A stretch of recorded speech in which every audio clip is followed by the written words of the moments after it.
Class में क्या पढ़े थे हम लोग?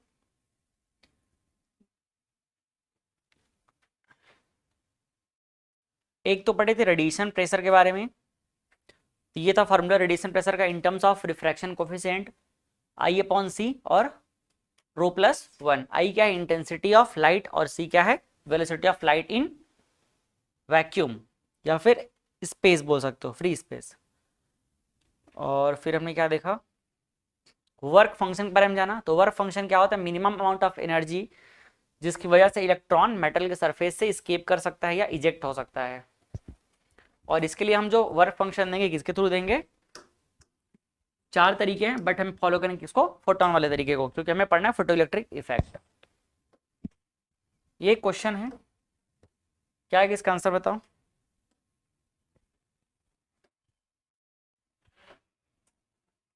क्वेश्चन नंबर कितना होगा? 20, 21 और ये 22। बताओ इसका answer. The photoelectric work function.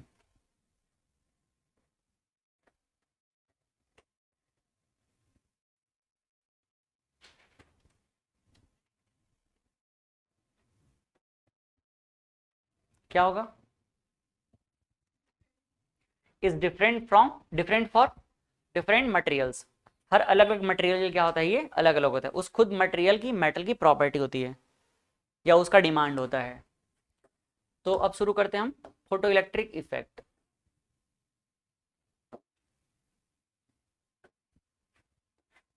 दिख रहा है? बहुत ज्यादा छोटा नहीं हो गया है? दिख रहा है ना? ठीक।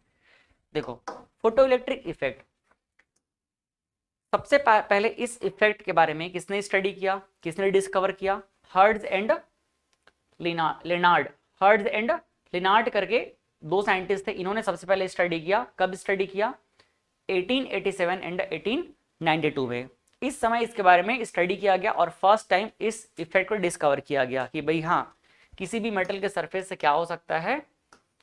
ये इलेक्ट्रॉन जो है बाहर निकल सकता है, ठीक है, इजेक्ट हो सकता है। पहली बार इसके बारे में किन लोग इसको जाने, किन लोग समझे?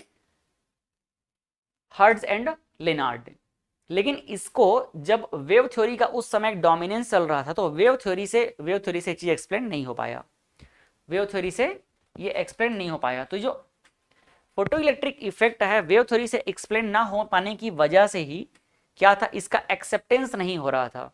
क्योंकि जो इन लोग जो किए वो पार्टिकल थ्योरी से किए, और इसको जो इस उस समय जो चल रहा था, जो मेजर करने का तरीका था, मेजर करने का तरीका क्या था? Wave theory. तो वेव थ्योरी से एक्सप्लेन नहीं हो पाया, तो एक्सेप्टेंस नहीं मिल रहा था। तो लगभग कितने साल बाद देखो, ये 1920 है और ये कितना हो जाएगा? 1892। मतलब लगभग 30 ईयर बाद, लगभग 30 ईयर बाद इस थ्योरी को एक्सप्लेन किया किसने? आइंस्टाइन ने। किसने किया? आइंस्टाइन ने। और उसके बाद इसको सही तरीके से अप्रूवल मिला। तो ये एक ऐसा थ्योरी है जिसकी डिस्कवरी कब हो चुकी है? 1892 के अराउंड हो चुकी है, 1890 के अराउंड मान के चलो। और लगभग 30 ईयर बाद इसको क्या किया गया? एक्सप्लेन किया गया। तो एक्सप्लेन किसने किया? आइंस्टाइन ने। इसको दिया किसने? हर्ट्ज एंड लेनार्ड ने। ठीक है। अब फोटो इलेक्ट्रिक इफेक्ट होता क्या चीज है? तो फोटो इलेक्ट्रिक इफेक्ट और कुछ नहीं है, किसी भी मेटल के सरफेस से इलेक्ट्रॉन का बाहर इजेक्ट हो जाना, यही क्या कहलाएगा? Photo electric effect. मतलब फोटोन की वजह से किसी इलेक्ट्रॉन का बाहर इजेक्ट हो जाना। या सिंपल वर्ड में बोलो तो फोटो मतलब होता है लाइट एनर्जी। फोटोन के पास क्या है? Light energy. और लाइट एनर्जी की वजह से इलेक्ट्रॉन का बाहर निकल जाना, मतलब इलेक्ट्रिक एनर्जी में कन्वर्ट हो जाना, ये क्या कहलाएगा? फोटो इलेक्ट्रिक इफेक्ट कहलाएगा। तो photo electric effect is the emission of electron when electromagnetic radiation of suitable energy hits a material. एक सुटेबल एनर्जी जो निकाल सके, उस एनर्जी को जब हम क्या करेंगे? एमिट, उसमें हिट कराएंगे, और उसके बाद क्या हो जाएगा? एक इलेक्ट्रॉन बाहर निकल जाएगा। तो इलेक्ट्रॉन का बाहर निकल जाना क्या कहलाएगा? फोटो इलेक्ट्रिक इफेक्ट कहलाएगा। और एमिटेड इलेक्ट्रॉन, जो इलेक्ट्रॉन बाहर निकल रहा है, उस इलेक्ट्रॉन का नाम क्या कहलाएगा? फोटो इलेक्ट्रॉन कहलाएगा। ठीक।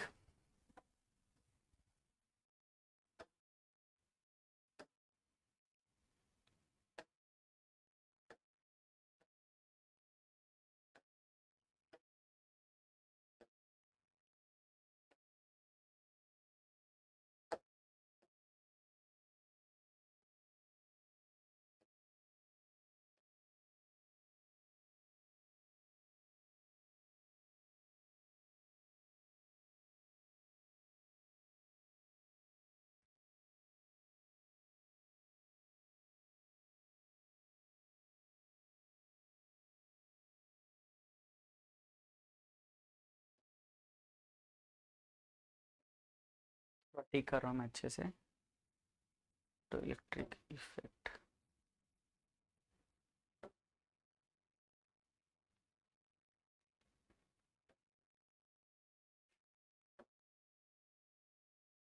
चल ये अब ठीक है।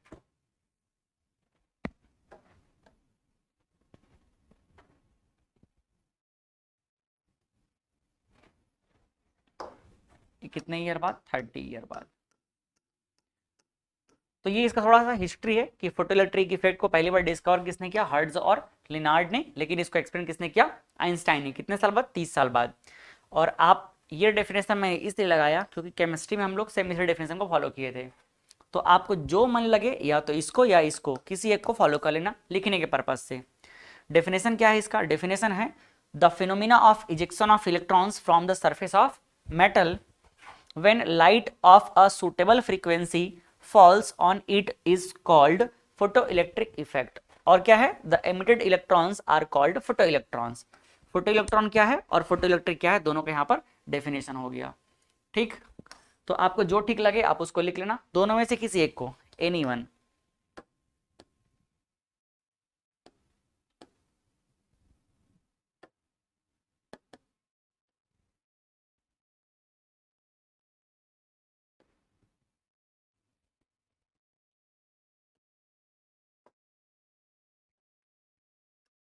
फोटोइलेक्ट्रिक इफेक्ट में एक्चुअल में क्या हुआ उसको यहां देख लेते हैं। फोटोइलेक्ट्रिक इफेक्ट में एक्चुअल में कौन आया? फोटोन आया। फोटोन क्या हुआ? फोटोन फॉलिंग हुआ। फोटोन के पास कौन सा एनर्जी है? Light energy. और ये किस में कन्वर्जन कर दिया? कन्वर्जन ऑफ, ये इलेक्ट्रॉन को क्या करा दिया? एमिट करा दिया। इलेक्ट्रॉन क्या करा दिया? एमिट करा दिया, मतलब इलेक्ट्रिकल एनर्जी में कन्वर्ट कर दिया। ठीक, नेक्स्ट अब हम देखते हैं कि फोटो इलेक्ट्रिक इफेक्ट होने के लिए रिक्वायर्ड कंडीशन क्या है। फोटो इलेक्ट्रिक इफेक्ट होने के लिए रिक्वायर्ड कंडीशन क्या है? अब यहां से धीरे धीरे हम डेप्थ में जा रहे हैं। तो condition of photo electric effect, पहला,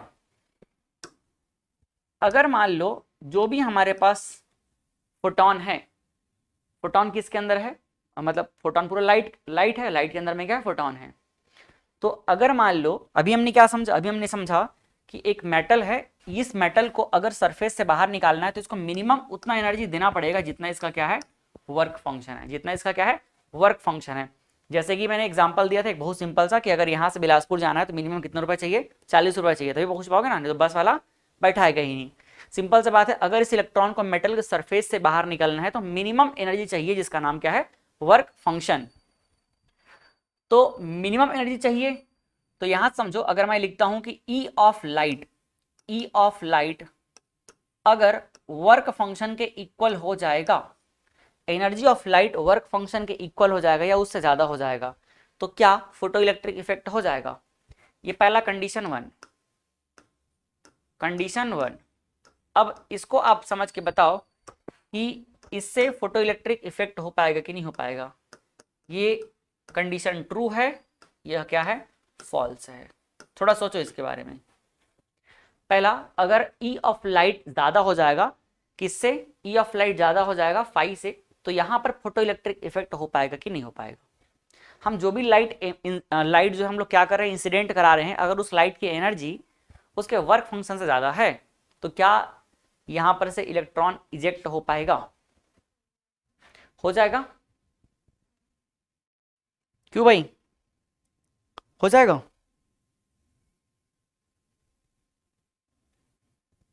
फाई को आप लोग क्या लिख लेना? वर्क फंक्शन, है ना। फाई मतलब वर्क फंक्शन। हो जाएगा। सबका आंसर क्या यही है?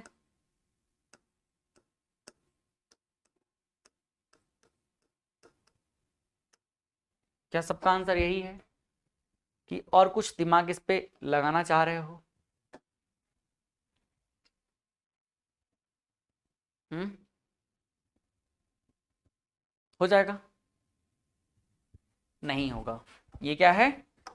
फॉल्स कंडीशन है। क्यों? क्यों फॉल्स कंडीशन है? ये हमारे पास मेटल का सरफेस है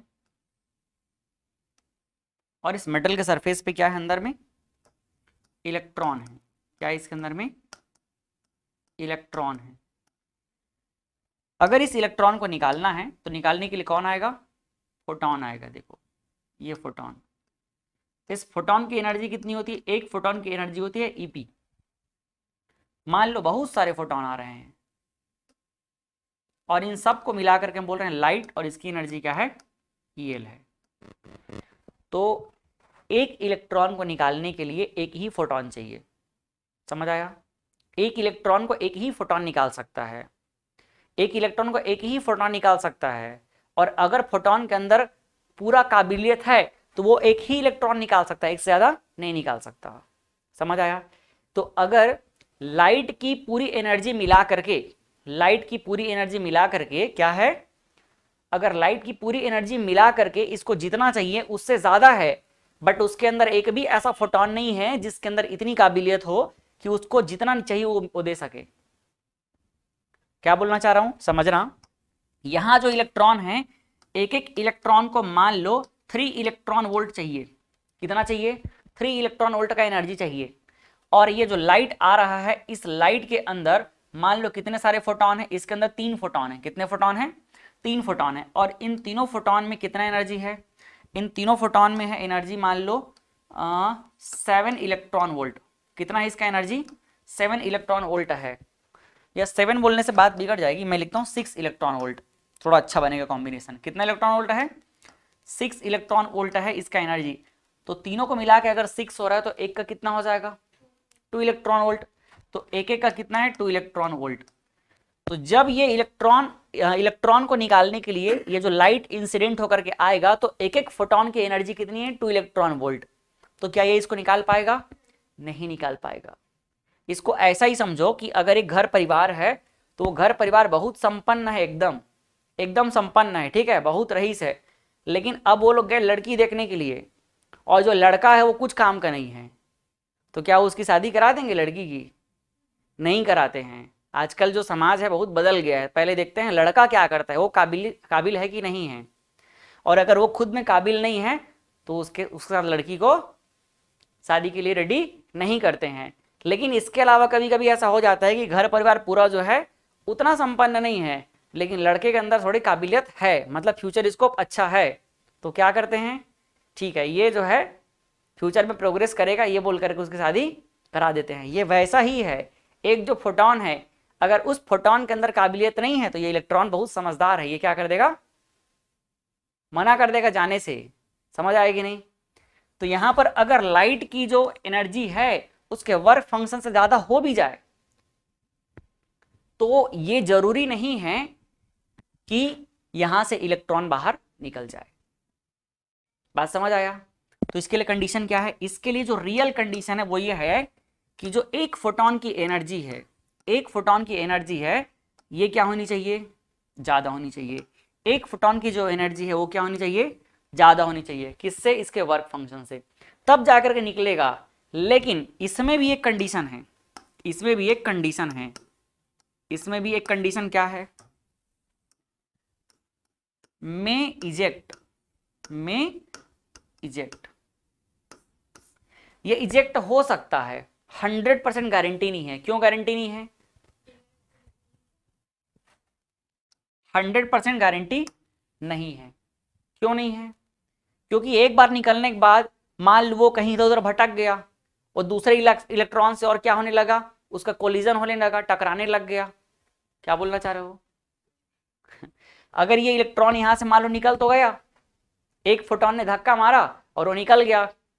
जैसे आपको घर से अगर बोला गया कि जाओ पढ़ने के लिए स्कूल, तो जरूरी थोड़ी घर ही पहुंच यहीं आ जाओगे आप? जरूरी थोड़ी है क्या जरूरी? नहीं है। बीच में दोस्त यार इधर उधर कोई मिलेंगे, हो सकता है घूमते फिरते यहाँ पहुंच भी पाओगे या नहीं भी पहुंच पाओगे। बात समझ आए कि नहीं? तो ये वैसा ही है। अगर ये इलेक्ट्रॉन निकला तो भाई इस इलेक्ट्रॉन को क्या फेस करना पड़ेगा? बाकी इलेक्ट्रॉन से कोलिजन फेस करना पड़ेगा। तो पता चल रहा है कि उसके कोलिजन में ही पूरा एनर्जी नहीं पड़ गया, पूरा एनर्जी वहीं खत्म हो गया। तो क्या ये बाहर निकल पाएगा? नहीं निकल पाएगा। हाँ, लेकिन एक कंडीशन है, घर से निकला है तो पहुंच सकता है। अभी किस पर डिपेंड करेगा? सेकेंडरी फैक्टर कोलिजन पे किस पे डिपेंड करेगा? कोलिजन पे डिपेंड करेगा। बात समझ आया कि नहीं? तो ये कंडीशन इसलिए बताना जरूरी था कि अगर अच्छा क्वेश्चन बनेगा तो वो यहीं से घुमाएगा, है ना। लाइट की एनर्जी ज्यादा रहे इस बात से कोई फर्क नहीं पड़ता। जैसे कि अगर हमारे घर में सब के सब एकदम पढ़ने लिखने वाले हैं तो हम भी हर बच्चा, और जो नया बच्चा है कोई पढ़ने लिखने वाला हो जाएगा, ये जरूरी है क्या? नहीं है जरूरी। ये वैसा ही है, हर फोटोन की जो एनर्जी है उसके ऊपर डिपेंड करेगा। अगर उस फोटोन के अंदर काबिलियत है तब जाकर कोई इलेक्ट्रॉन को क्या कर पाएगा? इजेक्ट कर पाएगा। और उसके बाद फिर ये डिपेंड करेगा कि उस इलेक्ट्रॉन को कितना कोलिजन फेस करना पड़ रहा है। अगर कोलिजन फेस करना ज्यादा पड़ा तो फिर नहीं निकल पाएगा, मतलब पूरा एनर्जी कोलिजन में अगर वेस्ट हो गया तो फिर नहीं निकल पाएगा। बात समझ आएगी नहीं? ठीक, तो यहां से मैं इसको लिख सकता हूं थोड़ा अच्छे वर्ड में। चलो अब मैं थोड़ा अच्छे तरीके से लिख देता हूं इसको। Condition of collision.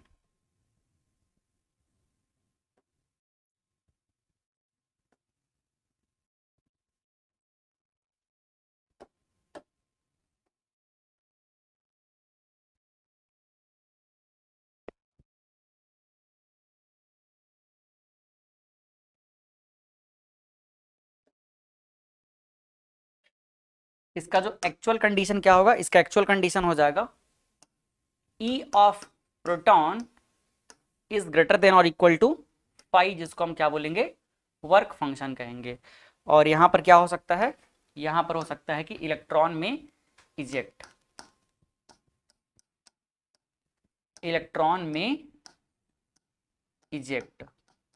ठीक, एक सरफेस बना के भी रख लेते हैं। मान लो यहां पे क्या आया? एक फोटोन आया और इसी जगह पर क्या रखा हुआ है? एक इलेक्ट्रॉन रखा हुआ है। अगर इस जगह पे एक इलेक्ट्रॉन है, ये इलेक्ट्रॉन है इस जगह पे, ठीक, ये आ गया क्या? एक फोटोन आ गया जिसके पास एनर्जी क्या है? ईपी है। तो ये क्या कर लेगा? इसको बाहर निकाल सकता है। ये बाहर क्या कर सकता है? इसको निकाल सकता है। ठीक, ये मेटल का सरफेस है। क्या है ये? मेटल सरफेस है, मेटल सरफेस। उसके लिए क्या होना चाहिए? उसके लिए ईपी का वैल्यू जो है पाई के इक्वल या उससे ग्रेटर होना चाहिए। मिनिमम कंडीशन है ये। अब यहां पर एक पॉइंट और लिखते हैं। दो चीज लिखा है, पहला ग्रेटर देन और इक्वल टू। इक्वल टू होने का मतलब है जस्ट क्या करेगा? जस्ट उसके वर्क फंक्शन के इक्वल हुआ है। एकदम जस्ट क्या हुआ? उसके वर्क फंक्शन के इक्वल हुआ है। तो यहां पर हम लिखेंगे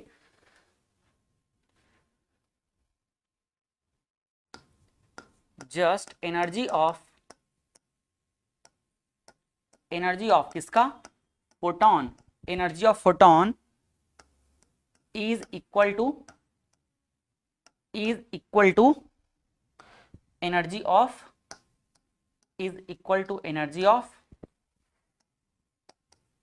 of work function. Work function किसका होता है? उस मेटल का होता है। किसका होता है? उस मेटल का वर्क फंक्शन, जिसको हम लोग फाई बोलेंगे। दैट इज, सीधी सी बात है, क्या लिख सकते हैं हम लोग? कंडीशन अप्लाई करते हैं। कंडीशन अगर जस्ट इक्वल रहा तो ईपी इज इक्वल टू क्या होगा? फाई। और ईपी का मतलब क्या हो जाएगा? ईपी मतलब होता है एच इंटू एफ।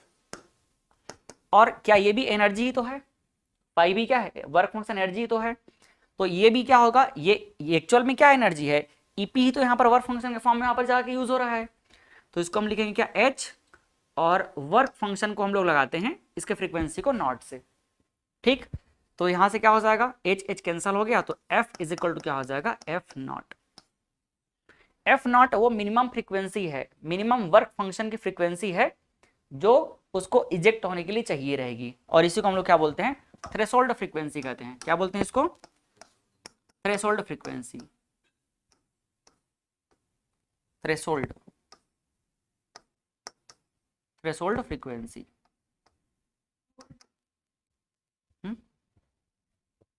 क्या चीज?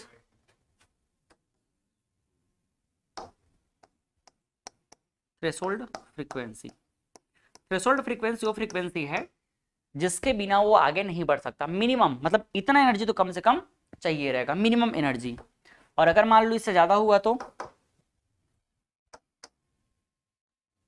इससे अगर ज़्यादा हुआ तो हम ये बोल सकते हैं। और यहाँ पर एफ क्या है, एफ है फ्रीक्वेंसी ऑफ फोटोन की, है ना, या लाइट समझ लो, इसको आप बोल सकते हो फ्रीक्वेंसी ऑफ फोटोन या लाइट। बट मेनली आप क्या बोल के चलो, फ्रीक्वेंसी तो चाहे लाइट की बोलो या फोटोन की बोलो सेम ही रहेगी, क्योंकि एक सोर्स से निकलने वाले लाइट के अंदर जितने फोटोन है सबकी फ्रीक्वेंसी क्या रहेगी, सेम रहेगी। तो इसको हम चाहे क्या बोल सकते हैं, लाइट की एनर्जी बोल सकते हैं, या लाइट की फ्रीक्वेंसी बोल सकते हैं, या फिर फोटोन की फ्रीक्वेंसी, दोनों क्या रहेगी, सेम रहेगी। तो फ्रीक्वेंसी ऑफ फोटोन लाइट, या फिर क्या बोल सकते हो फोटोन, दोनों का मतलब क्या है, सेम है। जब frequency of light threshold frequency से ज्यादा रहेगा या इक्वल रहेगा, पहले इक्वल की बात कर रहे हैं, तब जाकर क्या हो सकता है, इलेक्ट्रॉन जो इस सरफेस से इजेक्ट हो सकता है। ठीक, हम एनर्जी ऑफ लाइट नहीं बोल सकते, लेकिन फ्रीक्वेंसी ऑफ लाइट बोल सकते हैं, क्योंकि उसके अंदर जो फ्रीक्वेंसी रहेगी, हर फोटोन की फ्रीक्वेंसी जो है उतनी ही रहेगी जितनी ओवरऑल लाइट की फ्रीक्वेंसी रहेगी। आया समझ में। एफ ही क्या है भाई, जैसे देखो अगर मैं बोलता हूँ EL, तो EL इक्वल टू क्या होता है, NHF। मैं अगर EP बोलता हूँ तो यहाँ पर क्या हो जाएगा, HF। तो फर्क किसका पड़ रहा है, नंबर ऑफ फोटोन का, नंबर ऑफ फोटोन का।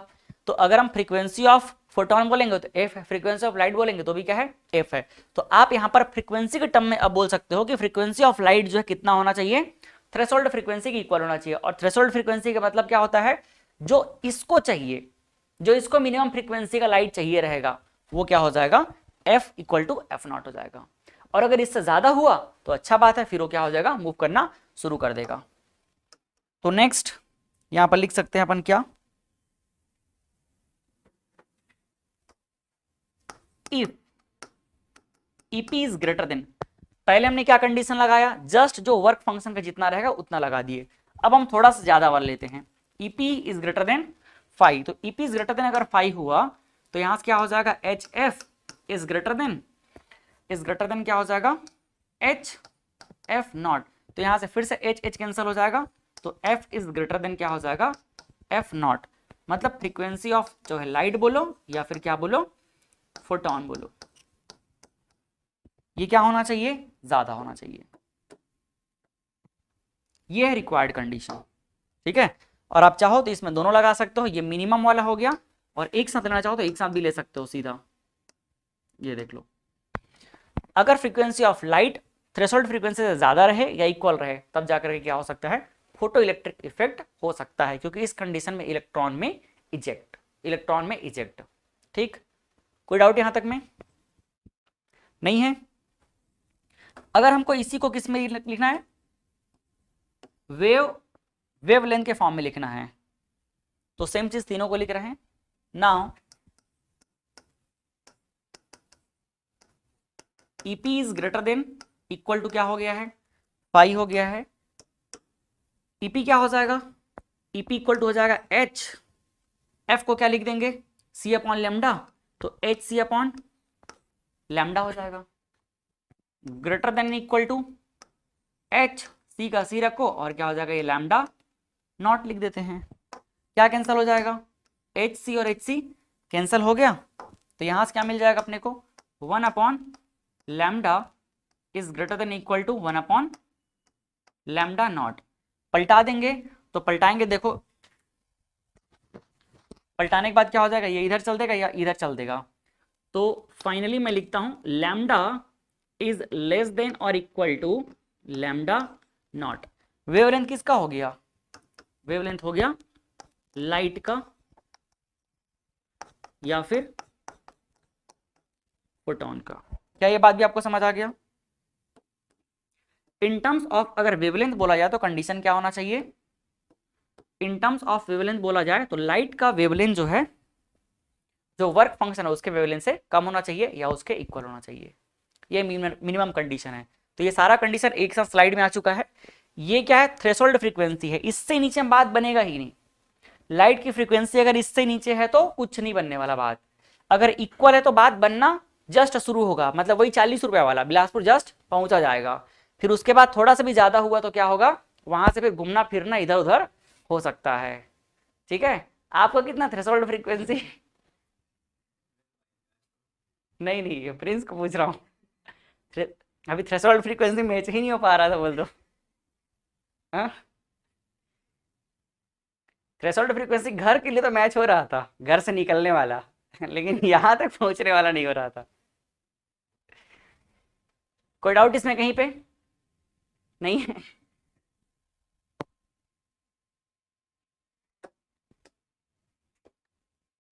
अब देखते हैं experimental setup of photo electric effect. इस पे एक्सपेरिमेंट करने के लिए क्या किया गया, एक ग्लास ट्यूब लिया गया। तो ग्लास ट्यूब ले लेते हैं, ये है ग्लास ट्यूब। ठीक, इस ग्लास ट्यूब में थोड़ा सा एक लाइट को आने के लिए एक खिड़की लगा दिया गया, विंडो लगा दिया गया, ऐसे करके सीधा। ठीक है, यहां से क्या आएगा, लाइट आएगा। और यहां पे रख लेते हैं एक प्लेट।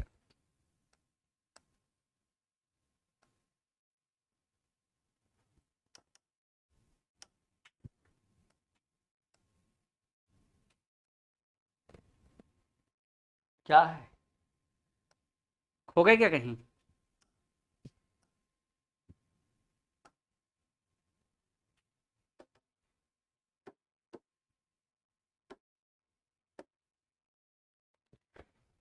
ये है एक मेटल, सेम मेटल का एक और प्लेट ले लेते हैं, ये लो इधर भी लगा देते हैं। और इन दोनों मेटल को आपस में एक वायर से कनेक्ट कर देते हैं। ठीक, बाहर वाला क्या है, ग्लास का ट्यूब है। अब यहां से क्या आएगा, यहां से आएगा इस मूवी का मेन हीरो, जिसका नाम क्या है, फोटॉन, जिसकी एनर्जी कितनी है, ईपी है। फोटॉन आया। आप चाहो तो एक के साथ साथ और भी बहुत सारे दिखा सकते हो, 2-3 फोटॉन दिखा दो।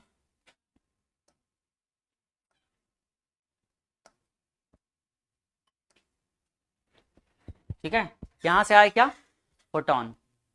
ये क्या है, glass plate, sorry glass tube बोल सकते हो। क्या है ये, ग्लास ट्यूब है। और ये मेटल का प्लेट है। ये क्या है, मेटल प्लेट, मेटल प्लेट। अब जैसे ही ईपी यहां पर आया, अगर ईपी का जो वैल्यू है वर्क फंक्शन के इक्वल या उससे ज्यादा रहेगा, तब जाकर के क्या होगा, यहां से जस्ट बाहर सरफेस से निकल पाएगा कौन, इलेक्ट्रॉन। अब मान लो सरफेस से निकला कौन, इलेक्ट्रॉन। ये इस तरह से सरफेस से क्या निकला, इलेक्ट्रॉन निकला।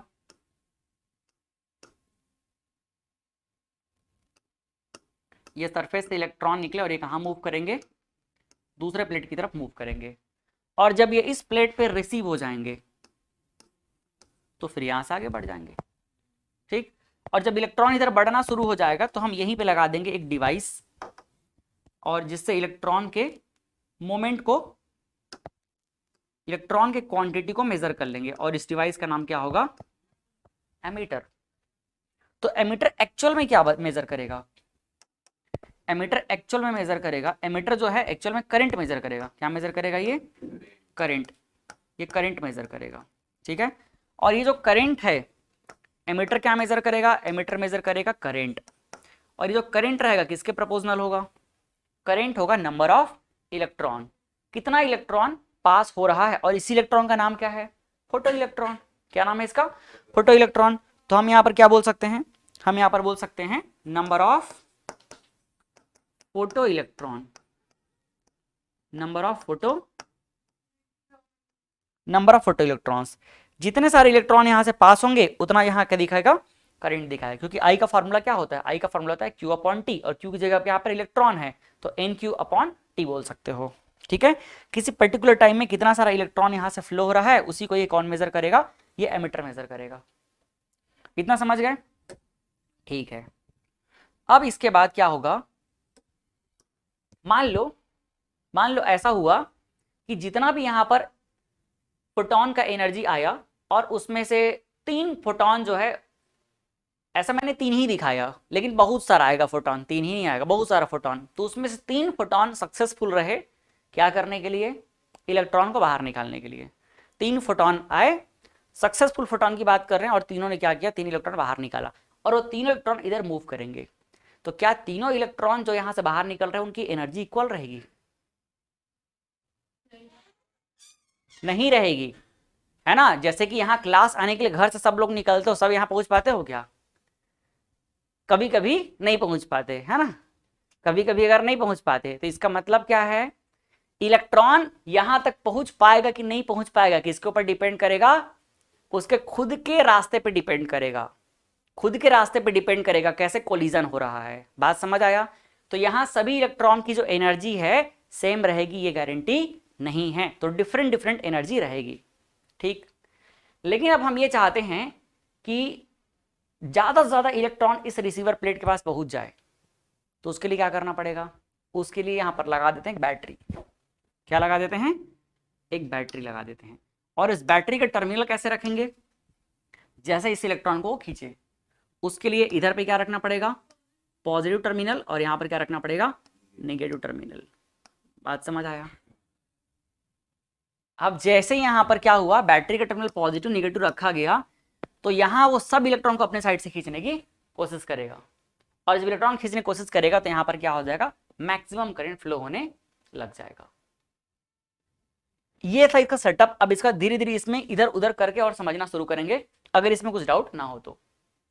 हमने क्या किया, ये मेटल का प्लेट लगाया, मेटल के प्लेट के ऊपर क्या किया? लाइट इंसिडेंट कराया, तो उसके फोटोन की एनर्जी से मतलब है। फोटोन की एनर्जी मान लो ईपी है, और ईपी जो इसके वर्क फंक्शन से अगर इक्वल या ज्यादा है तो वहां से इलेक्ट्रॉन को क्या करेगा? मूव कराना शुरू करेगा, ठीक। तो फाई इक्वल टू क्या लिख सकते हैं अपन? फाई इक्वल टू हो जाएगा वर्क फंक्शन। फाई क्या हो जाएगा? Work function. ये फाई हो गया वर्क फंक्शन, और जो ईपी है, ईपी क्या हो जाएगा? देन सीधा मैं ईपी को लिखता हूं, देखो ईपी इज इक्वल टू क्या हो जाएगा? ईपी जितना भी वैल्यू रहेगा, फोटोन का जो एनर्जी रहेगा, वो पहला हिस्सा कहां जाके यूज हो जाएगा? फाई में यूज हो जाएगा, और दूसरा हिस्सा जो बच गया वो इसको आगे मूव करने के लिए हेल्प करेगा, जिसको हम क्या बोलेंगे? Kinetic energy. तो यहां से हमको समझ आ गया कि फोटोन के पास जो भी एनर्जी है दो हिस्से में बट रहा है। पहला हिस्सा क्या कर रहा है? उसको मेटल के सरफेस से निकालने में हेल्प कर रहा है, और दूसरा सरफेस से निकालने के बाद आगे मूव करने में हेल्प कर रहा है। सरफेस से निकालने के लिए पहले क्या लग गया? फाई लग गया, जो कि वर्क फंक्शन है, और उसके बाद जब ये मूव करना चाहेगा, पहले तो हमने बैटरी नहीं लगाया है, तो जिसके पास एनर्जी ज्यादा रहेगी वो जल्दी से क्या कर लेगा? यहाँ जाके रीच कर लेगा, पहुंच जाएगा, और जिसके पास एनर्जी नहीं रहेगी वो नहीं पहुंच पाएगा। बात समझ आया? तो यहां एनर्जी कितना भी ज्यादा रहे, लेकिन अगर वो यहां नहीं पहुंच पाया तो करंट फ्लो होगा क्या? नहीं होगा। एनर्जी कितना भी ज्यादा हो लेकिन रास्ते में खर्चा हो गया, जब ये सरफेस से निकले तो एनर्जी कितना भी ज्यादा रहे लेकिन वो यहां तक अगर नहीं पहुंचे तो क्या यहां कोई करंट फ्लो होगा? तो करंट का फ्लो होना इनके पास कितना एनर्जी है इस पर डिपेंड नहीं करता। क्या बोला मैंने? पहले ही यहां से नोट पॉइंट शुरू हो रहा है जो आगे चल के हमको हेल्प करने वाला है। ये जो करंट फ्लो होगा, ये करंट किसके ऊपर डिपेंड करेगा? हाँ, जो यहां पर आ गया वो कैसे था इस बात से कोई मतलब नहीं है, जो यहां पहुंच गया, जो इसमें अब फ्लो करने लग गया, उसी से मतलब है। तो जो यहां पर रिसीवर प्लेट के पास आ गया और रिसीव हो गया और एमिटर में शो हो गया, वही क्या बताएगा? वही इलेक्ट्रॉन करंट को शो करेगा। समझ आया? ठीक। तो यहां से ईपी इज इक्वल टू हो जाएगा 5 प्लस के ई। तो यहां से हम कंडीशन लगाते हैं। पहला कंडीशन, अगर मान लो ये ऐसे टाइप के यहां पर कंडीशन बने कि सारा का सारा जो है कोलिजन में ही खर्चा हो गया, पूरा एनर्जी कहां खर्चा हो गया? कोलिजन में खर्चा हो गया। तो फर्स्ट कंडीशन हम लिखते हैं, इफ मैक्सिमम एनर्जी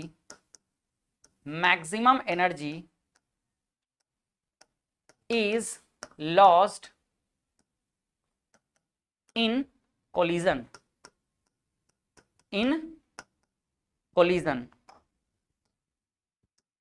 अगर मैक्सिमम एनर्जी कोलिजन में लॉस हो गया तो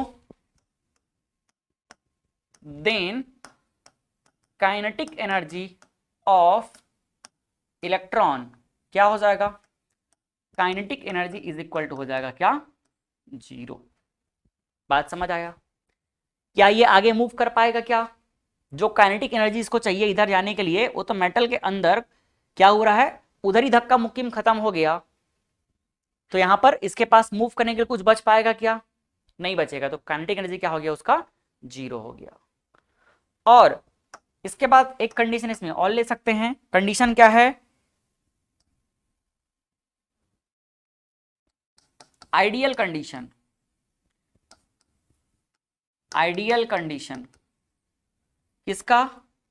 of photo electric effect. Photo electric effect मतलब नो कोलिजन। No collision. अगर कोलिजन नहीं हुआ, अगर कोलिजन नहीं हुआ तो ये क्या कंडीशन कहलाएगा? Ideal condition. ऐसा मान के चल रहे हैं कि भाई यहां से निकले हैं तो मंजिल पे ही पहुंचेंगे वाला, है ना। अगर घर से निकले हैं तो कहां पहुंचेंगे? मंजिल पे पहुंचेंगे। अगर घर से निकले तो मंजिल पे पहुंच रहे हैं, इसका मतलब क्या हो रहा है? कोई लॉस नहीं हो रहा है, नो एमिशन। और नो एमिशन के केस में क्या हो जाएगा? नो एमिशन के केस में यहां पर लिख सकते हैं हम लोग EP plus EP equal to क्या हो जाएगा? एक तो ईपी का पहला पार्ट खर्चा होगा फंक्शन वर्क फंक्शन में। देखो कुछ कुछ बुक में ना ये फाई को फाई नॉट भी लिख देते हैं, तो उससे फर्क नहीं पड़ता, या डब्ल्यू नॉट भी लिख देते हैं, वो भी चलेगा। तो ईपी इज इक्वल टू क्या हो जाएगा? फाई प्लस जो बच गया वो पूरा पूरा क्या प्रोवाइड करेगा? काइनेटिक एनर्जी प्रोवाइड करेगा। तो इसको हम लिखें क्या? Maximum kinetic energy. क्योंकि कोई कोलिजन हो ही नहीं रहा है, तो यहां से हमको क्या मिल जाएगा? K E maximum is equal to, अगर कोई कोलिजन नहीं हो रहा है तो मैक्सिमम काइनेटिक एनर्जी क्या हो जाएगा? EP minus phi. आया समझ में? फोटो इलेक्ट्रिक इफेक्ट में हो क्या रहा है? लाइट आया, लाइट मेटल के सरफेस पर टकराया, तो एक फोटोन क्या करेगा? एक इलेक्ट्रॉन निकालेगा। एक फोटोन क्या करेगा? एक इलेक्ट्रॉन। लेकिन जरूरी नहीं है कि सारे के सारे निकाल ले, थोड़ी देर पर बताऊंगा मैं। लगभग 1000 फोटोन जो होते हैं वो 1 इलेक्ट्रॉन निकाल पाते हैं। बायो की तरह समझो, जब एक स्पर्म जाता है तो वहां पर जो एक फ्यूजन होता है उसमें बहुत सारे स्पर्म रहते हैं, लेकिन फ्यूजन के लिए रिस्पॉन्सिबल कौन रहता है? फर्टिलाइजेशन के लिए एक, और बाकी सब क्या हो जाते हैं? सब खत्म। सब खत्म ना। वैसे ही बहुत सारे फोटोन यहां पर आएंगे फिजिक्स में, और सारे फोटोन में जिसके अंदर वो काबिलियत रहेगा क्या करने का? इलेक्ट्रॉन को निकालने का, बस वही निकाल पाएगा, और वही क्या करेगा?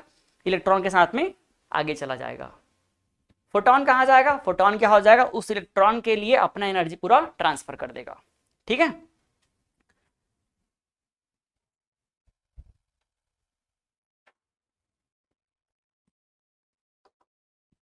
चलो थोड़ा और समझने के लिए एक छोटा सा क्वेश्चन लेते हैं हम। If EP is equal to, मान लो ईपी इज इक्वल टू कितना है? 10 इलेक्ट्रॉन वोल्ट है, एंड पाई ऑफ मेटल, जो मेटल का वर्क फंक्शन है ये कितना है? 2 इलेक्ट्रॉन वोल्ट है। ठीक है। 2 लेंगे तो बनेगा क्या? नहीं, नहीं बनेगा। 3 ले लेते हैं। 3 electron volt. Then find kinetic energy. Then find kinetic energy of emitted electron. इसमें ऑप्शन है, first 7 electron volt, second 0 electron volt, third में क्या है? 0 to 7 इलेक्ट्रॉन वोल्ट, और फोर्थ कांट से। क्या आएगा इसका आंसर? 0 टू, क्यों 0 to 7 आएगा? जब ईपी का वैल्यू 10 है और फाई कितना है? 3 है, कहां ट्रांसफर होगा? आप भी इसी आंसर के साथ जा रहे हो, 0 to 7, कि कुछ अलग बता रहे हो? 0 to 7 कितने लोग हैं? 0 to 7 कितने लोग हैं?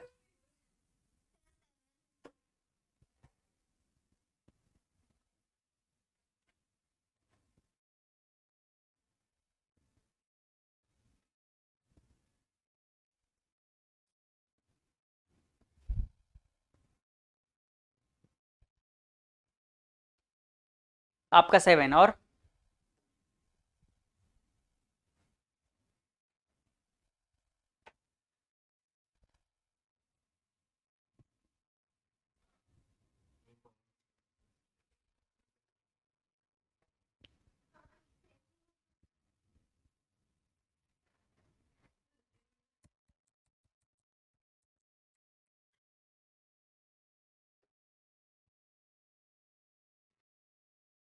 क्या आएगा प्रिंस आपका आंसर?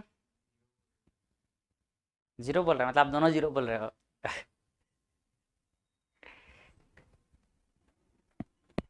क्या आएगा और? आप क्या बोल रहे हो, 0 to 7 कि चेंज हो गया? वही हुआ है। आपका आंसर क्या है? नहीं, आपका तो 7 हो ना, इन दोनों का 0 है। और एक ही बचा, मैं कुछ नहीं बोल सकती यार।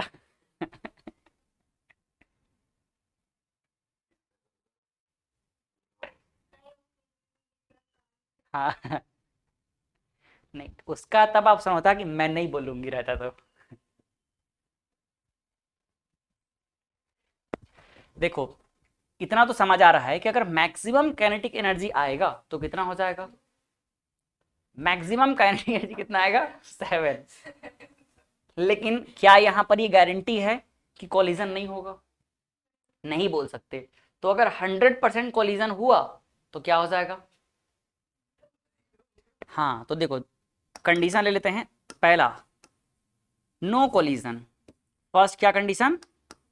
No collision. नो कोलिजन के केस में क्या हो जाएगा? के मैक्सिमम होगा, जिसका वैल्यू क्या आ जाएगा? EP minus pi is equal to 7 electron volt. और सेकंड केस क्या है? सेकंड केस क्या है? Maximum energy loss due to collision. अब कोलिजन की वजह से मैक्सिमम एनर्जी लॉस हो गया, तो मैक्सिमम कितना हो सकता है? और उस केस में क्या हो जाएगा? के 0। इसका मतलब 0 से 7 के बीच में कुछ भी हो सकता है। हम नहीं बोल सकते। हम नहीं बोल सकते मतलब ये वाला नहीं बोल सकते, नहीं, हम बोल सकते हैं लेकिन हम इसके बीच में बोल सकते हैं। ठीक है, तो क्या होगा आंसर? 0 to 7। हाँ, तो एक तो ये बता दिया ना, ये वैसे ही वाला है। जब हम पहला क्लास शुरू किए थे तो क्या बोले कुछ लोग? लाइट को क्या बोले? वेव। और कुछ लोग क्या बोले? लेकिन रियलिटी क्या है? रियलिटी क्या है? दोनों नहीं है। ना लाइट है ना वेव है। क्या हो गया? क्या ऐसे ऐसे कर रहे हो? कुछ समझ नहीं आ रहा है तो पहला क्लास मिस करोगे तो कहाँ से आएगा? ना क्या है ये? ना पार्टिकल है और ना ही वेव है। ये दोनों नहीं है, बस क्या है? कंडीशनल है। मतलब यहाँ पर 0 भी हो सकता है और 7 भी हो सकता है, लेकिन इसका मतलब ये नहीं कि 0 ही होगा, और इसका मतलब ये भी नहीं कि 7 ही होगा। तो दोनों का आंसर गलत है। समझ आया?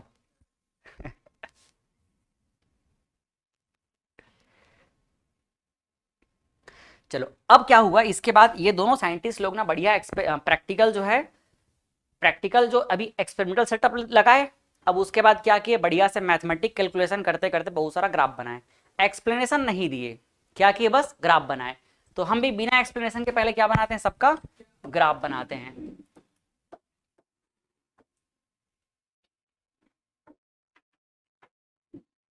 अच्छा, एक चीज और समझाता हूँ फिर ग्राफ पे आते हैं। इसी में थोड़ा सा ना, बैटरी लगाने के बाद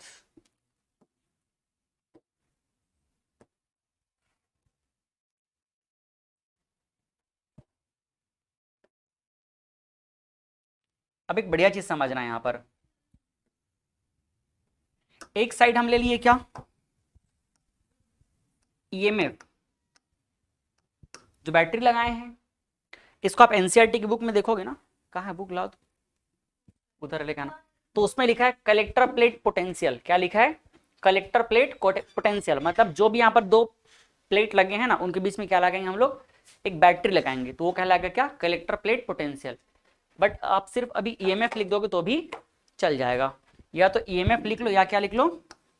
कलेक्टर प्लेट पोटेंशियल, क्योंकि पोटेंशियल का काम क्या है, पोटेंशियल डिफरेंस जो लगाया जा रहा है वो काम क्या कर रहा है, उस इलेक्ट्रॉन को रिसीव करने का काम कर रहा है, कलेक्ट करने का काम कर रहा है ना।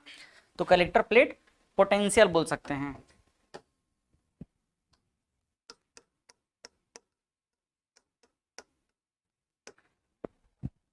और इधर पर क्या हो जाएगा, इधर पर हो जाएगा करंट आई, जिसको हम क्या बोलेंगे, photo photo current, photo current.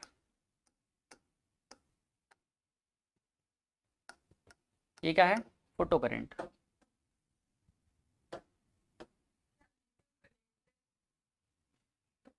गलत लिख दिया क्या,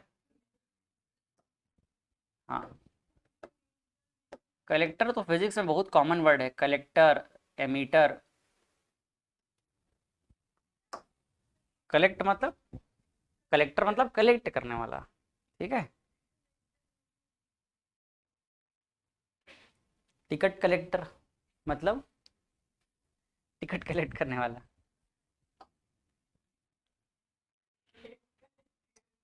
हम्म, चलो देखो अब एक बात समझना, हमने यहाँ पर क्या किया था, हमने यहाँ पर प्लेट लगाया, इस प्लेट में फोटोन आया, फोटोन आने की वजह से मान लो कि 3 इलेक्ट्रॉन बाहर निकले यहाँ से, तो हो सकता है 3 इलेक्ट्रॉन में से एक आध इलेक्ट्रॉन पहुंच जाए यहाँ पर। हम अभी बैटरी नहीं लगाए हैं, 3 में से एक आध पहुंच गया तो उसकी वजह से करंट तो आएगा, आएगा ना उसकी वजह से करंट। तो मान लो कुछ भी करंट आया, अभी बैटरी, हमने बैटरी का पोटेंशियल जीरो रखा है, क्या रखा है, जीरो रखा है, और उसकी वजह से एक पर्टिकुलर अमाउंट ऑफ करंट यहाँ पर है। ये देख लो, ये करंट उस पूरे पूरे इलेक्ट्रॉन की वजह से, खुद का क्रेडिट है उसका।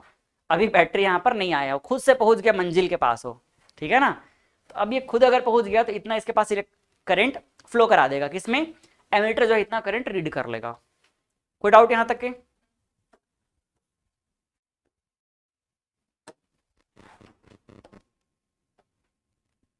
अब हम ये चाहते हैं कि थोड़ा जबरदस्ती किया जाए, मतलब जितना इलेक्ट्रॉन निकल चुके हैं सभी इलेक्ट्रॉन को यहां पहुंचा देते हैं।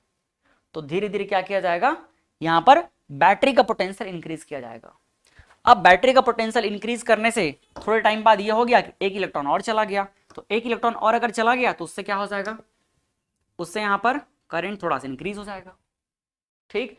थोड़ा पोटेंशियल डिफरेंस बढ़ाया गया सही डायरेक्शन में, इसको अपन बोल देंगे क्या, वी, क्या बोल देंगे, वी। तो पॉजिटिव डायरेक्शन में अगर बढ़ाया गया तो क्या हो रहा है, धीरे धीरे और ज्यादा इलेक्ट्रॉन वहां पर पहुंच रहे हैं, ठीक। अब एक समय बाद ऐसा हुआ कि इतना बढ़ गया करंट का वैल्यू कि सब इलेक्ट्रॉन चले गए, सब चले गए। तो अब सब चले गए तो क्या हो गया, ये मैक्सिमम हो गया, ठीक, करंट मैक्सिमम हो गया। और जब मैक्सिमम हो गया तो इसके बाद और बढ़ा देते हैं, क्योंकि हमारे हाथ में तो है बैटरी को बढ़ाना, पोटेंशियल बढ़ाना हमारे हाथ में है, तो हम और बढ़ा दिए। तो अब अगर और बढ़ा देंगे तो इससे क्या हो जाएगा, और बढ़ जाएगा क्या, करंट क्या हो जाएगा। मान लो 3 इलेक्ट्रॉन बाहर इजेक्ट हुए, किसकी दया से, फोटोन की दया से। अब उसमें से एक जो है अपने आप पहुंच गया, एक थोड़ा सा बढ़ाए तो पहुंच गया, थोड़ा और बढ़ाए तो एक और पहुंच गया। तो पहले जब कुछ भी नहीं था तो भी एमीटर ने करंट रीड किया था, कितना किया था, इतना करंट। एग्जाम्पल के लिए मान लेते हैं 3 एम्पियर, बस ऐसे ही। फिर थोड़ी देर बाद एक और इलेक्ट्रॉन आ गया, तो अब मान लो कितना हो गया, 5 एम्पियर हो गया। और बढ़ाए तो तीसरा इलेक्ट्रॉन जो निकला था वो भी पहुंच गया, कितना हो गया, अब ये 7 एम्पियर हो गया, ठीक। अब और बढ़ा देंगे तो क्या होगा, अब करंट कितना हो जाएगा, और बढ़ाएंगे तो क्यों नहीं बढ़ेगा अब, हाँ, जितना इलेक्ट्रॉन था वो तो सब पहुंच गया, बात समझ आया। तो अब इस बैटरी को कितनों भी घुमाते रहेंगे, पोटेंशियल बढ़ाते रहेंगे, अब है ही नहीं तो कहाँ, मतलब अगर आप बीन बजाते रहोगे तो सांप है ही नहीं तो कहाँ से आएगा, सांप नहीं आएगा ना। ये वैसे ही बात है, क्या खा रहे हो, चिंगम खा रहे हो, चॉकलेट खा रहे हो, हैं?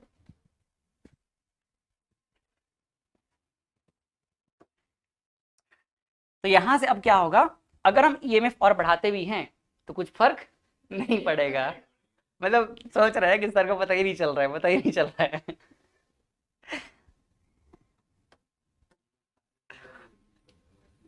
हाँ, एक बार शीशा में जीप को देख लो, जाओ पता चल जाएगा। ठीक बोल रहे हो, कल परसों का होगा ना, सीधा उठ के यही आ गए हो। अब यहाँ से क्या होगा, और अगर बढ़ाया जाए ईएमएफ को तो इससे कुछ फर्क नहीं पड़ेगा। कुछ फर्क पड़ेगा क्या, नहीं फर्क पड़ेगा। मतलब 7 एम्पियर अगर मैक्सिमम करंट है तो मैक्सिमम 7 एम्पियर ही रहेगा, चाहे ईएमएफ कितना भी बढ़ा ले। और इसी करंट का नाम होता है सैचुरेशन करंट। क्या बोलते हैं इसको, हाँ, करंट सैचुरेट हो गया, अब चाहे कितनों भी ईएमएफ बढ़ाया जाए उससे फर्क नहीं पड़ेगा। तो ये हो गया सैचुरेशन करंट। आया समझ में।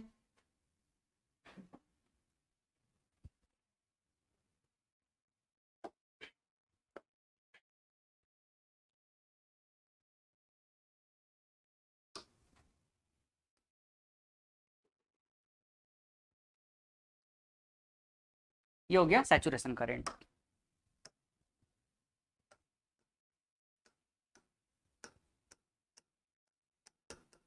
या सैचुरेशन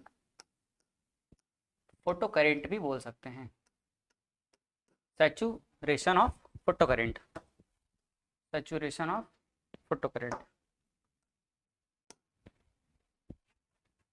यहां तक कोई दिक्कत तो नहीं होना चाहिए, ठीक। अब मान लो हम ये चाहते हैं कि जितने भी इलेक्ट्रॉन यहां पर पहुंच रहे थे अब कोई ना पहुंचे, जिसके अंदर काबिलियत हो भी मच जाए, तो क्या करेंगे, सबको रोक देंगे। और रोकने के लिए क्या किया जाएगा, बैटरी को उल्टा कर दिया जाएगा। तो बैटरी जब उल्टा कर दिया जाएगा तो वो जिसको बुला रहा था वो उसको क्या कर देगा, भगा देगा। ठीक, तो जब भगा दिया जाएगा तो उससे क्या होगा, पहले तो बिना बैटरी लगाए इतना एक ठो अपने आप चल दिया था, अब जब उल्टा किया जाएगा तो वो क्या होने लगेगा, वो वापस जाने लगेगा। वो क्या करेगा, वापस जाने लगेगा। तो ये देखो वापस जाने लगेगा, और जब ये वापस जाने लगेगा तो एक समय के बाद जो है पूरा करंट का वैल्यू क्या हो जाएगा, जीरो हो जाएगा। पूरा करंट का वैल्यू क्या हो जाएगा, जीरो हो जाएगा।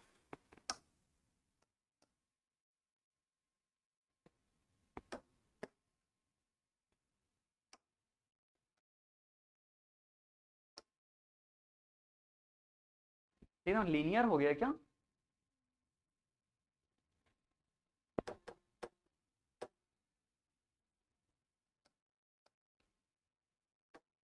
थोड़ा ठीक से बनाता हूँ ना अच्छे से।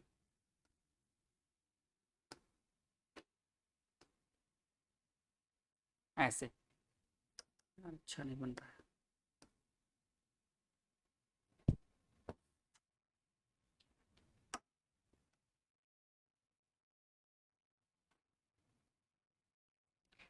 ये देखो एक समय के बाद क्या हो जाएगा, यहाँ पर पूरा का पूरा जो करंट का वैल्यू जीरो हो जाएगा। और जिस पोटेंशियल पे इसका करंट जीरो हो जाएगा उसका नाम होता है V0। इसको हम बोलते हैं स्टॉपिंग पोटेंशियल। क्या बोलते हैं, स्टॉपिंग पोटेंशियल। तो स्टॉपिंग पोटेंशियल वो पोटेंशियल होता है जो कितनों भी ज्यादा काइनेटिक एनर्जी वाला इलेक्ट्रॉन रहे उसको रोकने की क्षमता रखता है, उसको वहां पहुंचने से रोक सकता है। तो stopping potential is the minimum value of negative potential that can hold या that can stop photo current. जो फोटो करंट के वैल्यू को क्या कर देगा, रोक देगा, जीरो कर देगा। या photo electron that can stop photo electron, और you can say photo current become zero. बात समझ आया। तो ये एक तरीके से क्या है, निगेटिव वैल्यू है। क्या वैल्यू हो गया, निगेटिव वैल्यू हो गया। ठीक, और ये जो ग्राफ बना है किसका ग्राफ बना है, पोटेंशियल वर्सेस फोटो करंट का ग्राफ। कोई डाउट, यहां पर क्या है, 0 वोल्ट, यहां पर है 0 वोल्ट। ठीक है भाई। तो आप चाहो तो यहां पर एक स्टॉपिंग पोटेंशियल का डेफिनेशन लिख सकते हो। स्टॉपिंग पोटेंशियल,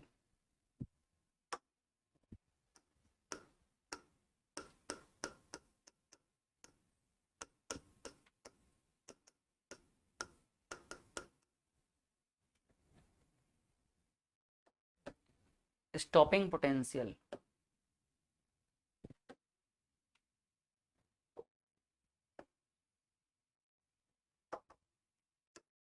क्या है, stopping potential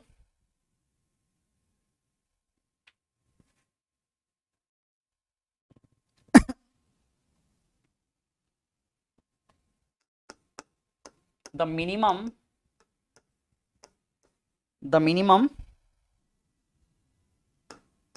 value of negative या इसको हम क्या बोल सकते हैं और रिटार्डेशन बोलते हैं ना, तो रिटार्ड होना, पोटेंशियल का डिक्रीज होना, निगेटिव पोटेंशियल मतलब retarding potential, retarding minimum value of negative और retarding potential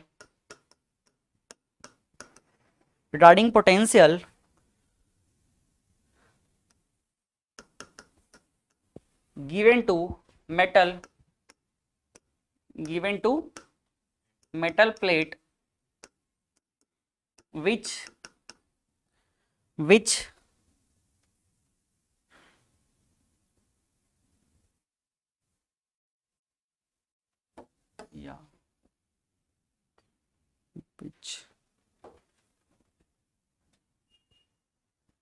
for which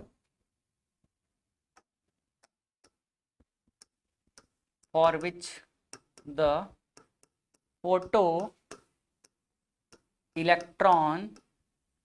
photoelectron stops, या फिर बोल सकते हो क्या, photo current become zero, photo current become zero.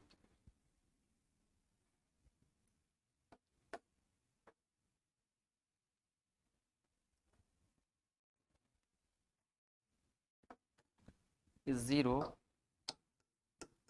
is called stopping potential,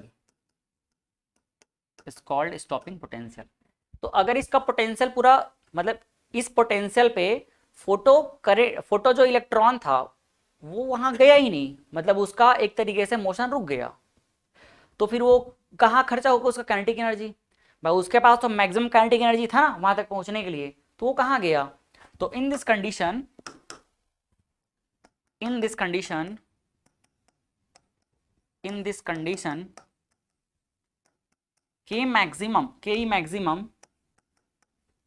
Ke maximum is converted into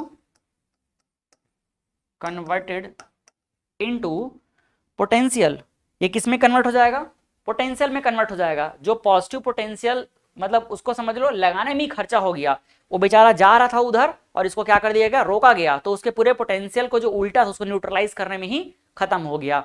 उसको ये इधर जाना चाह रहा है इलेक्ट्रॉन, उधर से पोटेंशियल ढकेलना चाह रहा है, तो उसके पोटेंशियल में पूरा क्या हो गया, वो खर्च हो गया। तो कन्वर्टेड इनटू क्या लिख सकते हैं हम लोग, पोटेंशियल डिफरेंस, पोटेंशियल डिफरेंस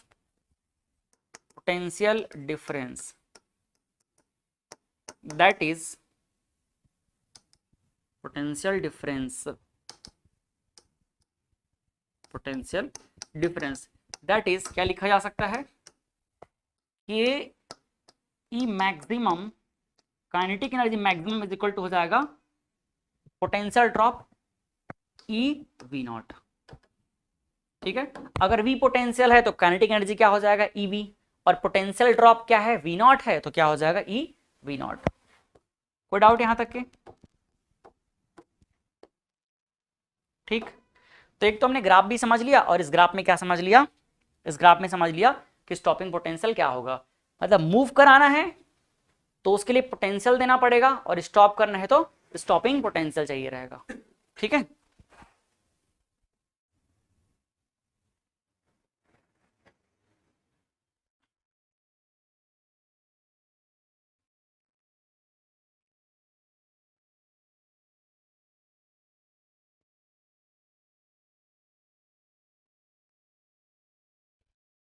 चलो अब देखते हैं ग्राफ को। सब पहला ग्राफ बनाया गया किसके बीच में, photo electron versus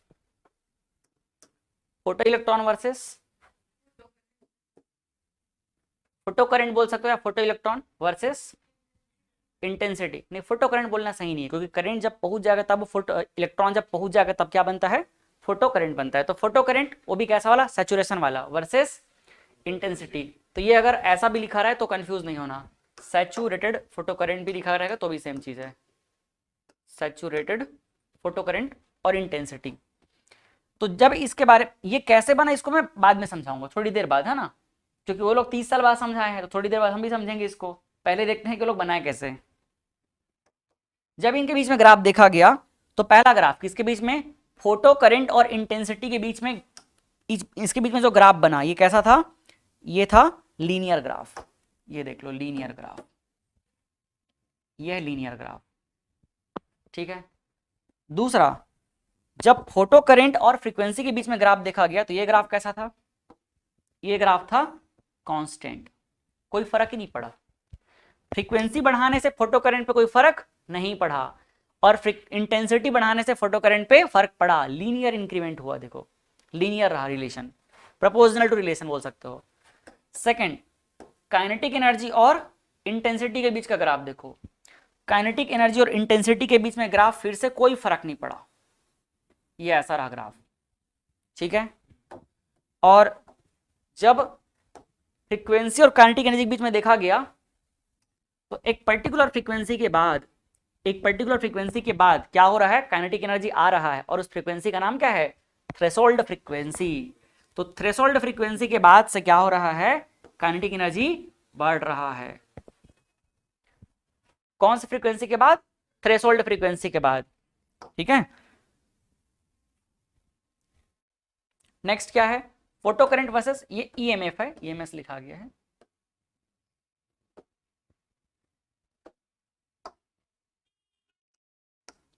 EMF versus photo current, EMS versus photo current. तो ये ग्राफ कैसे बनता है, यहां पर से क्या होगा, जैसे जैसे ईएमएफ बढ़ाया जाएगा धीरे धीरे क्या होगा, बढ़ना शुरू होगा, उसके बाद एक समय के बाद क्या हो जाएगा, सैचुरेट हो गया, ठीक। और अगर वापस उल्टे डायरेक्शन में देखा जाए तो ये यहां पर आ जाएगा, कोई डाउट। और इसका नाम क्या है, वी नॉट, क्या है इसका नाम, वी नॉट है। इसी में एक कंडीशन अप्लाई करते हैं, अब धीरे से देखना।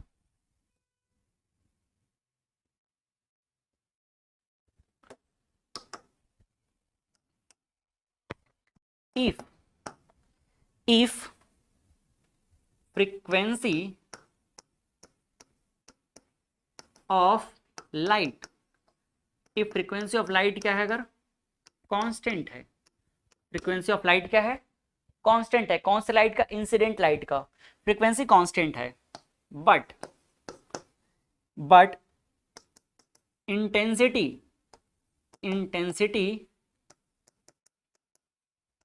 ऑफ लाइट क्या रहेगा, वेरी कर रहा है, क्या कर रहा है ये, वेरी कर रहा है। ये हमने कोई एक फिक्स लाइट सोर्स ले लिया जिसके पास एक फ्रीक्वेंसी क्या है, एफ है, और उसका इंटेंसिटी आई है, तो ये हमको ग्राफ मिल गया। अब हम क्या करेंगे, उसी लाइट का फ्रीक्वेंसी सेम रखेंगे, इंटेंसिटी बढ़ाएंगे, इंटेंसिटी क्या करेंगे, बढ़ाएंगे। तो जब इंटेंसिटी बढ़ाया जाएगा तो ये ग्राफ कैसे बनेगा, देखो जब इंटेंसिटी बढ़ाया जाएगा तो ये ग्राफ हो जाएगा कुछ इस तरह से,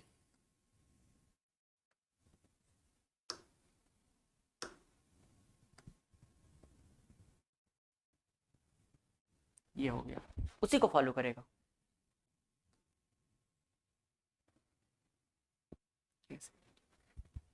ठीक है, जहां पर हम ये बोल सकते हैं कि पहले वाले का इंटेंसिटी ज्यादा है तो इसको I3 मान लिए, सेकंड वाले का I2 मान लिया और फर्स्ट वाले का I1 मान लिए।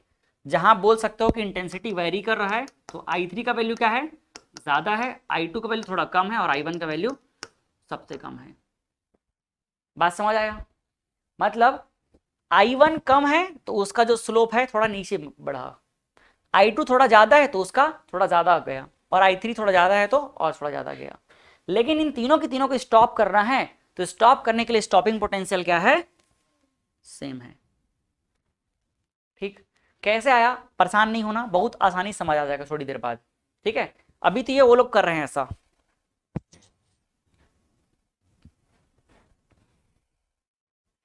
फिर इसके बाद इसी में एक फोर्थ नंबर कंडीशन ले लेते हैं, सेम इसी को कॉपी कर लेता हूं मैं।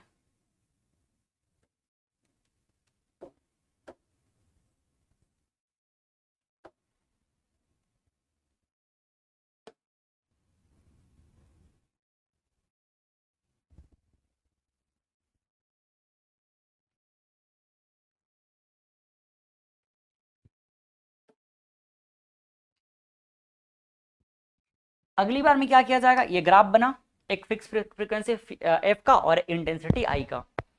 तो इस बार हम लाइट का जो इंटेंसिटी है उसको क्या कर देंगे, कांस्टेंट रख लेंगे। लाइट का इंटेंसिटी क्या हो जाएगा, कांस्टेंट हो जाएगा, ये कांस्टेंट है। बट इसका फ्रीक्वेंसी बदल देंगे, फ्रीक्वेंसी को क्या कर देंगे, वैरी कर देंगे। तो फ्रीक्वेंसी को वैरी करने से अब जो ग्राफ बनेगा वो देखो कैसे बनेगा, ग्राफ बनेगा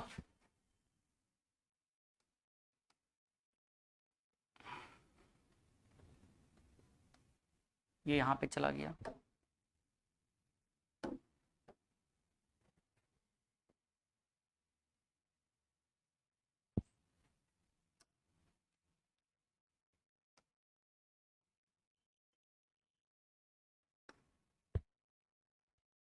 अब इसको हम फर्स्ट वाले क्या बोल देंगे, फर्स्ट वाले को अगर बोलते हैं स्टॉपिंग पोटेंशियल 0 1, तो सेकंड क्या बोलेंगे स्टॉपिंग पोटेंशियल 0 2, और थर्ड वाले क्या बोलेंगे स्टॉपिंग पोटेंशियल 0 3। इस बार सैचुरेशन करंट का जो पीक है वो सेम रह जाएगा। पिछली बार में सैचुरेशन करंट का पीक जो है अलग अलग हो गया था, देखो सबका पीक क्या है अलग अलग है, लेकिन स्टॉपिंग पोटेंशियल सेम था। इस बार सैचुरेशन करंट सेम हो गया, ये क्या है सैचुरेशन करंट या सैचुरेटेड फोटो करंट, ये क्या हो गया है सेम हो गया है, लेकिन स्टॉपिंग पोटेंशियल अलग अलग हो गया।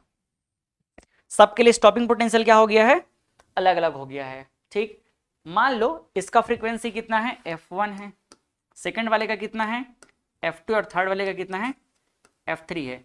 तो यहां पर आप फ्रीक्वेंसी को क्या बोल सकते हो f3 बड़ा होगा, f3 बड़ा होगा, फिर f2 बड़ा है, और फिर क्या है f1 सबसे छोटा है।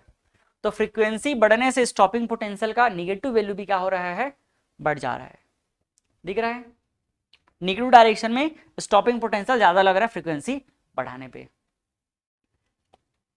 कोई दिक्कत यहां तक के?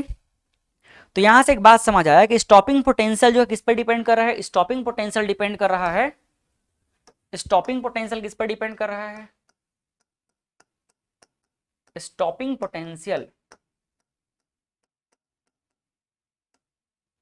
Is directly proportional to frequency. किस पर डिपेंड कर रहा है ये फ्रीक्वेंसी पे। क्या ये बात आपको समझ आया? But independent of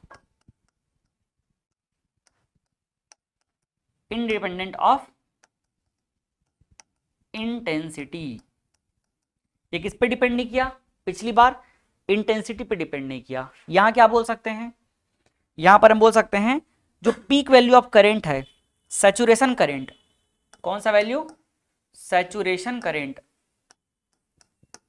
saturation current जो है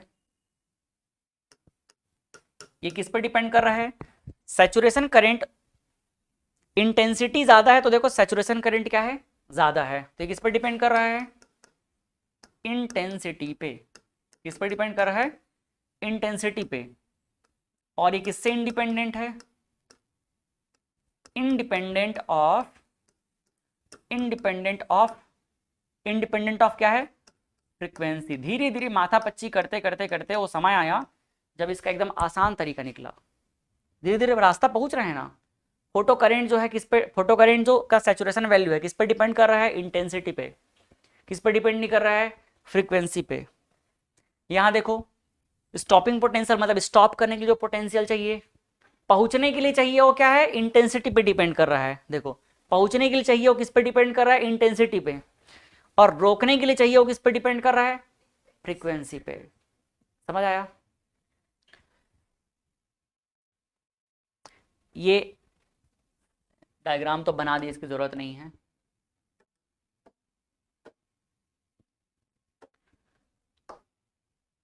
अब यहां से एक चीज समझना,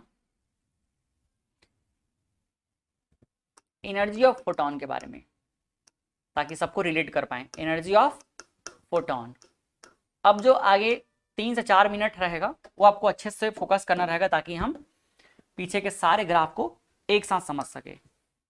एनर्जी ऑफ फोटोन क्या होता है, E is equal to H F. Energy of photon मतलब ईपी इज इक्वल टू क्या होता है, एच इंटू एफ। एच का वैल्यू किसी भी कंडीशन में कुछ बदलेगा क्या, नहीं। इसका सीधा सा मतलब है EP is directly proportional to frequency. इससे क्या समझ आया, एनर्जी ही फ्रीक्वेंसी है। क्या समझ आया इससे, एनर्जी फ्रीक्वेंसी है। एनर्जी ही क्या है, फ्रीक्वेंसी है। जहां हम बोलेंगे फ्रीक्वेंसी ज्यादा है वहां क्या बोल देंगे, एनर्जी ज्यादा है। जहां बोलेंगे फ्रीक्वेंसी कांस्टेंट है वहां कौन कांस्टेंट हो गया, एनर्जी कांस्टेंट हो गया। जहां बोलेंगे कि फ्रीक्वेंसी वेरी कर रहा है वहां क्या वेरी कर रहा है, क्या वेरी कर रहा है, एनर्जी वेरी कर रहा है। मतलब फ्रीक्वेंसी एनर्जी हो गया।